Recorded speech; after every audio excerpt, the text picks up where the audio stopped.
I acquired a $50,000 house using the elderly man's funds, and Vivian proudly displayed her bank book, boasting about the purchase. Despite my attempts to maintain composure and avoid surprise, laughter overcame me. In response to her inquiry about my amusement, I continued laughing openly.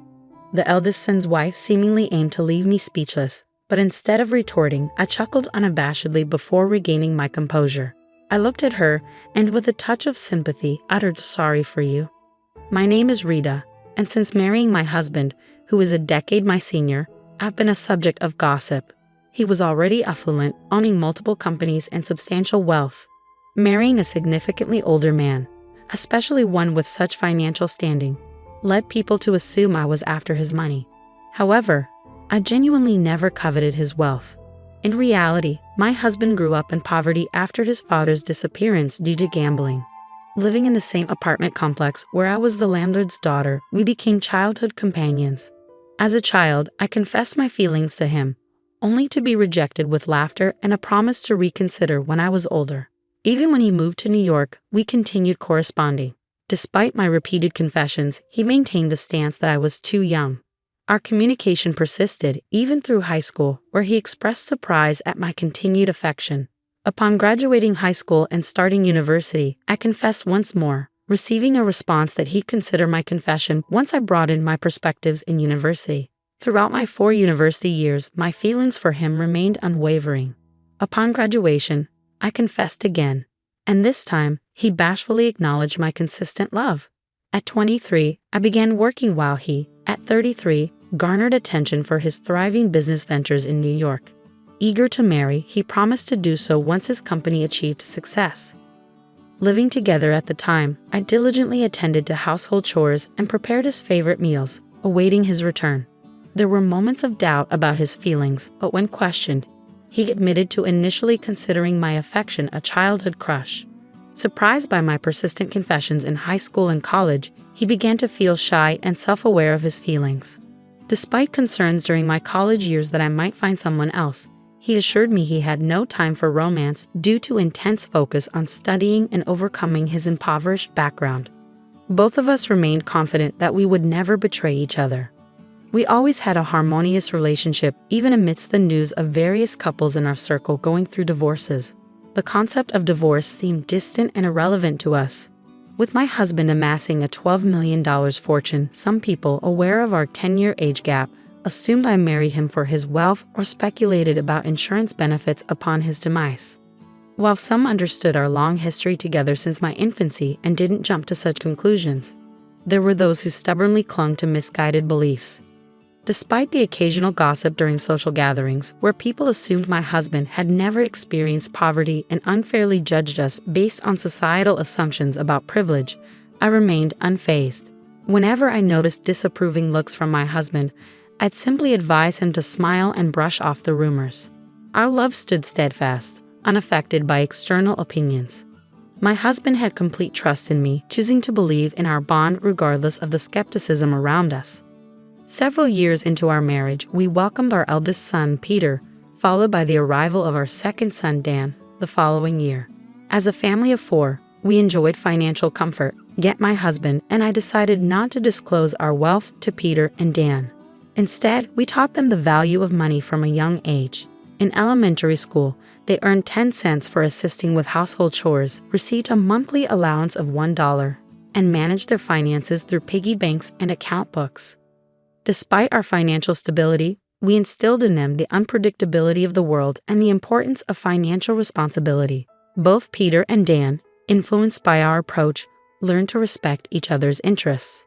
By the time they reached high school, instead of asking for pocket money, they expressed a desire to work for what they wanted.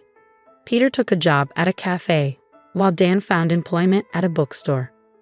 My husband and I eagerly anticipated their futures, sharing in the excitement of discovering the kind of people they would eventually choose as life partners. When I mentioned the possibility of them choosing same-gender partners or opting for a single life, my husband laughed, agreeing that their happiness was paramount. We shared a heartfelt laugh, acknowledging our simple wish for our son's happiness, not anticipating the surprise that awaited us when our eldest son expressed his intention to marry someone that left us exclaiming, "You're marrying her?" I want to introduce you to the woman I have been dating, Dad, Mom, and Dan. I'm considering marrying her in the future." Even after Peter and Dan graduated from university, started working, and moved out of the family home, we made it a point to have a family dinner once a month. During one of these dinners, Peter announced his decision, and both Rita, my husband, and Dan were already in a celebratory mood, expressing excitement about meeting her. That evening, Peter brought the woman in question to our house. Upon entering, she marveled at our home, expressing aspirations of living in such a fantastic house someday. She exclaimed how wonderful it was, and Peter watched her with a fond smile. When we greeted them, she introduced herself as Vivian, mentioning that she works as a model, although she uses a stage name. Curious, she asked if we knew her, and I admitted that I occasionally glance at magazines but don't pay much attention to the models. She nodded in understanding, suggesting that I might be too old to be familiar with the magazines she appears in. I was taken aback when she added that I might not read the kind of magazine she features in, given my age. Despite the initial shock, I realized she probably didn't mean any harm and was merely making a casual observation. She then asked if my marriage was arranged, to which I replied no, explaining that Peter and I had a love marriage. Vivian, in turn, shared that she and Peter also had a love marriage. Surprisingly, she questioned the longevity of our relationship, considering the 10-year age gap. Sensing a comparison between the lengths of our romances, I pointed out the futility of such comparisons and emphasized that we had a love marriage, just like she and Peter.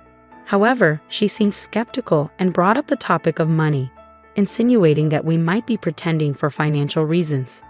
Peter intervened, asserting that our parents had a genuine love marriage, evident in the way they are together. This seemed to halt Vivian's line of questioning. When Peter took Vivian home, my husband and Dan were shocked by her remarks, leaving them too stunned to say anything. In the aftermath, my brother's choice of a potential life partner left them appalled and questioning if he would really marry someone with such an attitude. He's a high earner. There must be plenty of other nice women out there. Dan, visibly concerned about his brother, was holding his head. I patted his shoulder, offering reassurance. "It's okay, Dan. Peter wasn't endorsing her behavior, was he? He wasn't overlooking her remarks. He must have plans to handle her if they get married. He must genuinely love her to choose her over all the other nice women out there." Despite the complexity of their expressions, my husband and Dan seemed to agree with my words. Our family decided to celebrate the marriage of Peter and Vivian. However, even after the marriage was decided, Vivian made a demand. "Since you're the groom's family, you should give a gift of $10,000 per person." Peter silenced her, stating that the standard amount was sufficient. He explained, "If we receive that much, it'll look like I'm not earning anything," which calmed down and agitated Vivian simultaneously. As long as Peter kept a firm hand on her, we hoped they could build a good home. My husband Dan and I decided not to worry about their household. Time passed and my husband eventually passed away due to illness and aging. By that time, those who had once thought I married him for his wealth had come to see me as a devoted wife. At the funeral, no one looked at me suspiciously. However, one person's eyes were shining with excitement. Vivian, Peter's wife. She didn't say anything at the funeral, but soon after, she came to our house flaunting a bank book. I've always been stopped by Peter, but this time he agreed with my plan. "So it's the end for you now." Confused by her words, I burst into laughter upon seeing the bank book. With that bank book, I bought a house for $500,000 with the old man's money. Watching Vivian proudly show off the bank book, I couldn't help but burst into laughter, realizing the huge mistake she had made based on her words and the bank book in her hand. Despite my efforts to keep calm and not be surprised since my husband's death, I couldn't contain my laughter. When Vivian asked why I was lacking so much, expecting defeat, I just laughed in front of her. After finally stopping my laughter, I looked at her and said, "Sorry for you, huh?" She didn't seem to understand, so I pointed at the bank book in her hand. "Look at the name carefully." Confused, she realized it was Peter's bank book. Bursting into laughter again, I couldn't help but find humor in the mix-up. I clarified, "The first character of Peter's name and my husband Paul's name are the same, right?" As I laughed, Vivian, embarrassed, pleaded not to be laughed at. She had mistakenly thought it was her father-in-law's bank book and even borrowed his ID from a black bag at the funeral. However, it turned out the bag belonged to her own husband, Peter. Despite the mix-up, I managed to buy a house for $500,000 with it. When Vivian questioned if I had $500,000 to borrow a house, I responded, "Well, Peter was with me, so I had him do it." I found the situation increasingly hilarious. Vivian discovered a bank book in her husband Peter's bag, and it seemed she suggested buying a house with the account holder, Peter. Judging by the amount in the bank book, she proposed buying a $500,000 house. Since Peter and Vivian were living in an apartment, Peter might have thought it was time to invest in a house. For Peter, it was merely buying a house with his earned money, but Vivian mistakenly thought it was my husband's bank book and believed she could use it. Not being the account holder, I thought it might be the bank book with my husband's insurance money. The beneficiary of my husband's insurance was me, and normally you can't use the account of someone who has passed away, right? Vivian's face turned red at my words. Then Peter and Vivian's parents appeared at our house. "Ah, I thought you'd be here," Peter said nonchalantly as Vivian's parents, looking pale, came to me, bowing repeatedly. They apologized for their daughter's rudeness. As I was surprised, Vivian's parents explained what had happened.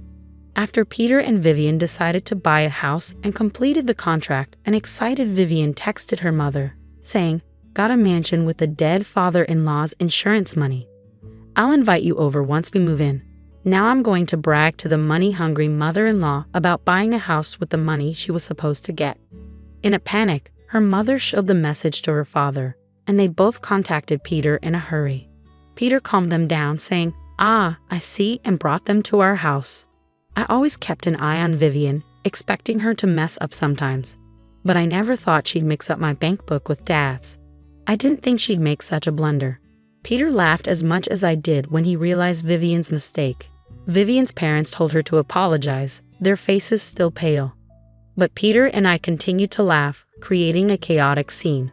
Once we stopped laughing, Vivian's parents apologized and said, "We're truly sorry for what our daughter did." Seeing her parents flustered, Vivian also apologized to us.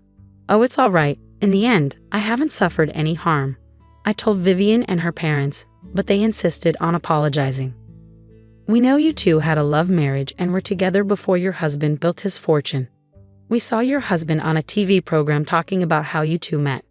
My wife and I were so moved by your love story," Vivian's parents explained. I exclaimed in surprise as I didn't know anything about it. Peter, sitting next to me, said, "Ah, I thought Mom didn't know." Dad couldn't stand seeing Mom misunderstood, so he talked about it everywhere, and it reached the ears of a TV station. They thought it was a great story and broadcasted how Mom and Dad met. Was that what he was asking about a few years ago when he wanted to tell people our story? "Ah, I guess you did give the okay. I thought it was just for casual conversation." As my face turned as red as Vivian's, who was still embarrassed by her blunder, I realized the legacy my husband had left behind. Our daughter had caused such a disgrace. "If Peter wants to divorce her after this," Peter, looking puzzled, replied, "What? I have no intention of divorcing her even after what she did. Like Mom said, there was no harm done, and I would have stopped her if it looked like there would be. I married her, including her occasional blunders, because I love her. I'll take responsibility for her actions, so please don't worry." Peter said this with a refreshing smile. Vivian hugged him, and her parents were in awe, praising Peter for his kindness. When Dan, the younger son, heard about it later, he said, "I just can't understand my brother's thinking," looking skyward. When I asked Peter why he loved her so much, he said, laughing, "She's never boring to watch." Remembering how he made me laugh during my grief after my husband's death, I felt I understood what he meant. Being with her probably meant no time for minor worries or sulking. Though Vivian did what she did, she's been without an allowance for a while and recently started working at my favorite cafe. Whether she was embarrassed by how much I laughed at her, scolded by her parents, or heard in detail about mine and my husband's love story from them, I'm not sure. But lately she's been calling me ma'am and treating me more respectfully. For a while, I think I'll continue visiting this cafe, watching Peter's wife grow and change.